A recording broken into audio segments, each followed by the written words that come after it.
Hi, Sagittarius. Thank you so much for joining me today. I hope that you are doing well.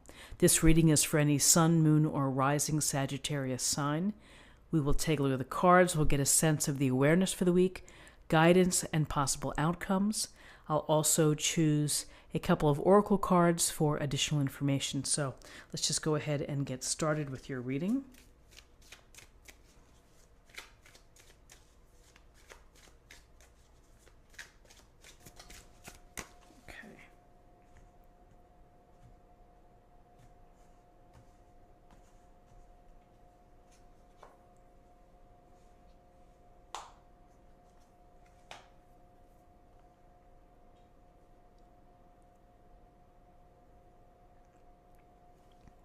Okay, so we have the Hierophant, the Major Arcana, and we have the Knight of Swords in terms of your awareness. So the Hierophant looks like we have a pope here on his chair, making a blessing, having his disciples, teaching and informing the group that decides to follow this religious figure. So a Hierophant can be someone who is a leader within a group, educational, government, religious, whatever it may be, someone who has knowledge and who imparts knowledge. And more often than not, it's the code or the rules or society's traditions or conventions for that particular group. So when we see the Hierophant, we're thinking of someone with experience, with knowledge, that can either act as a guide or counsel, or can be a focus for you this week on these conventions of society, the traditions, marriage, going to school, following a certain path. Sometimes it's tricky trying to fit in to the norm and the path that is expected. And other times we have to try to figure out how we're going to fit, or if we're going to break free of the expectations of a group to follow our own course and to chart really our own way that is an individualized way.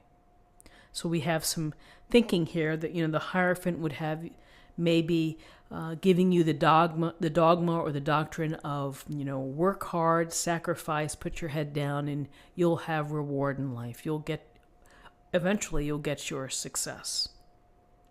And so some may break free of that thinking and may choose to break free of that thinking.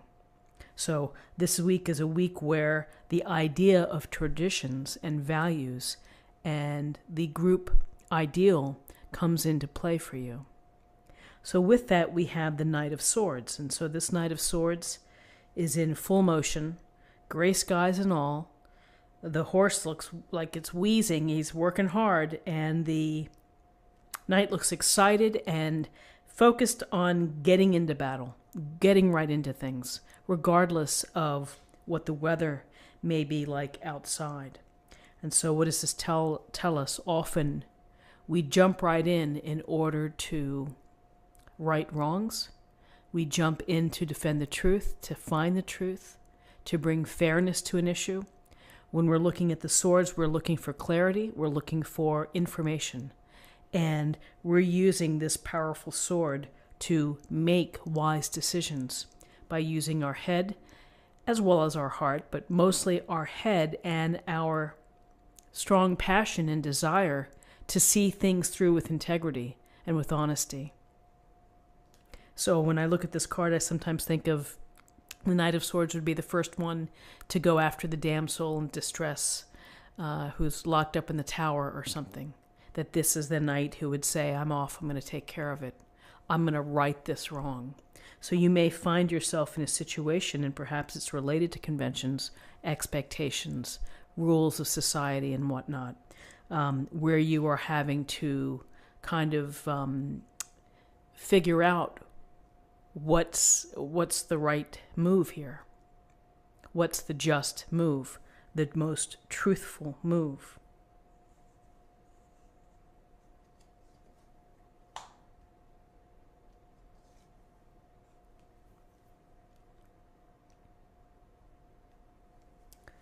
So in terms of guidance, we have the Nine of Swords and we have the Six of Pentacles.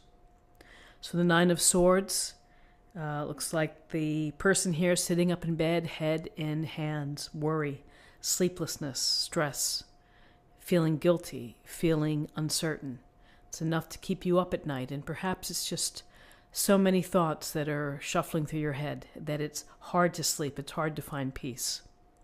And so this can be exhausting, it can be tiring, it can be the result of a lot of thinking and things going on in your life this week, that you have to deal with this, that you feel that there's something out there that's keeping you up at night. It's the worry is significant. And so how do we get out of that? Well, we have to really just think of the sun rising the next day. We put our feet on the floor, we walk, we make sense of what we have. We keep things simple, perhaps, and that maybe can get us out of a stressed out state. So with this Nine of Swords, we have the Six of Pentacles, and the Six of Pentacles is a card of giving and receiving. We see the nicely dressed merchant here doling out the coins to the people who are on their knees, who are begging. He holds the scales. So again, we're talking about balance and we're talking about fairness. He's holding those scales. He's going to give you just what you need, perhaps, to get you back on your feet. So it's a matter of perspective. Where do you see yourself in this, in this illustration? Are you in need? Are you having stress that you have to ask for assistance, ask for help? Or are you in a position to be able to offer help, to do so, to get people by? It is always a little curious, the scale, because when we help people, we're not really measuring out our amount of energy. We're doing it from the kindness of our heart. So always a curious piece of this illustration. Does it go to control? Is it about having control or dominion over these people? So guidance, find a way to lessen your worries. If you need help, ask for help. If you're in a position to help others, then do so. It may alleviate some of your stress.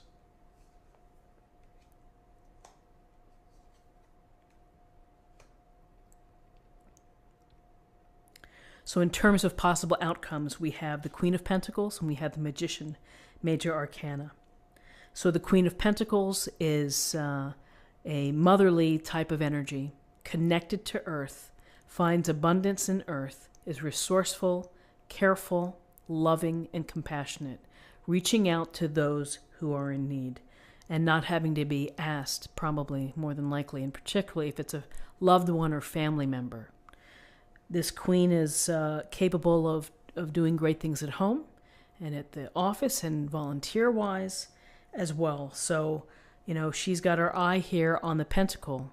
So while she's helping others, being mindful of others, and being very successful, she's also very resourceful, and she knows how to stretch a dollar. She knows how to shop for a bargain.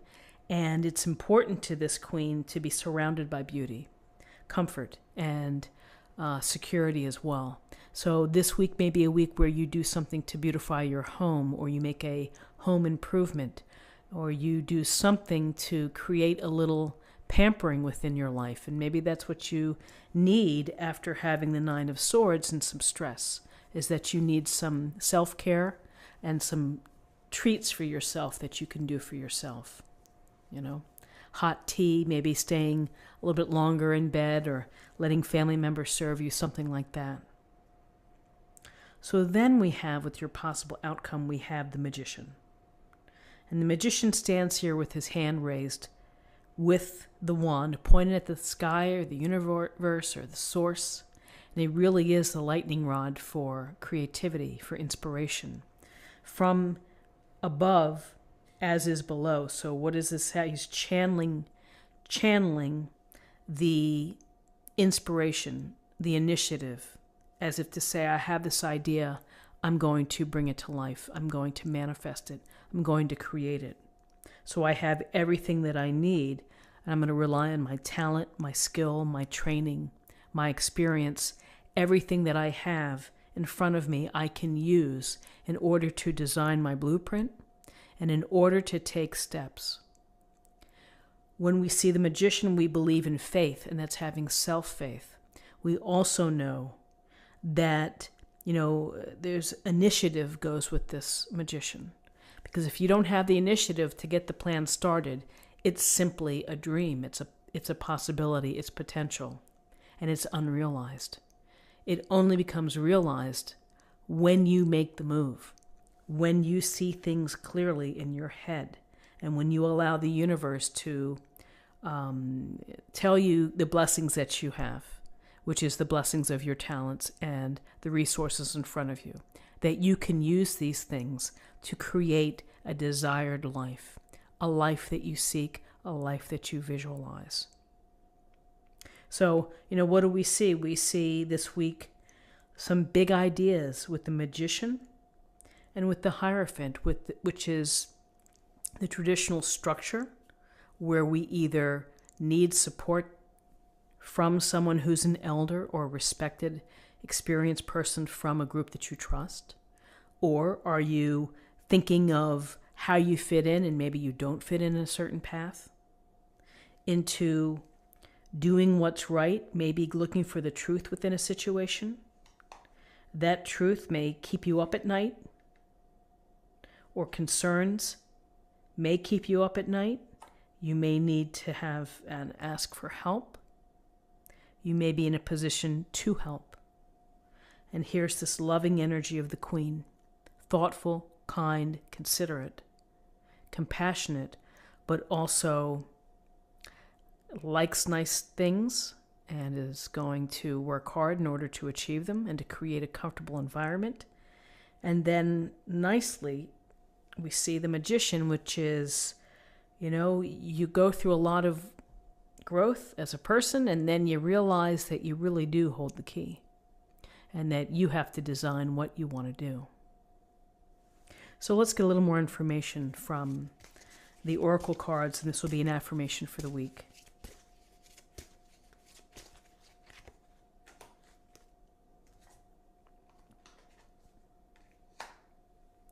Guiding children. You are good at helping, counseling, and healing children. Use your skills to help children now. Well, for some of you that will resonate, for those that have children.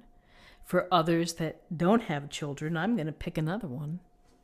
And we'll see what the message is. Just another secondary message, that's all.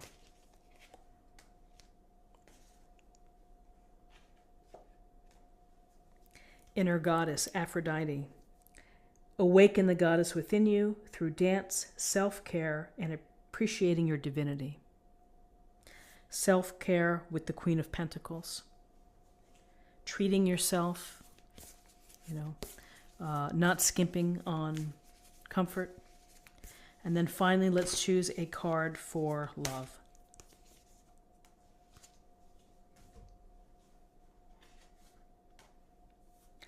I love you. These are very important words. So whether you're telling your family, your spouse, your friends, your pet, 3 powerful words, I love you. Hopefully said with sincerity and with kindness in your heart. So Sagittarius, this is what I have for you for the week. I hope that you found something helpful here with this reading. If you did, please subscribe. If you haven't already, like this video, share this video, comment below. Have a great week and a very happy new year, and I will see you soon. Bye-bye.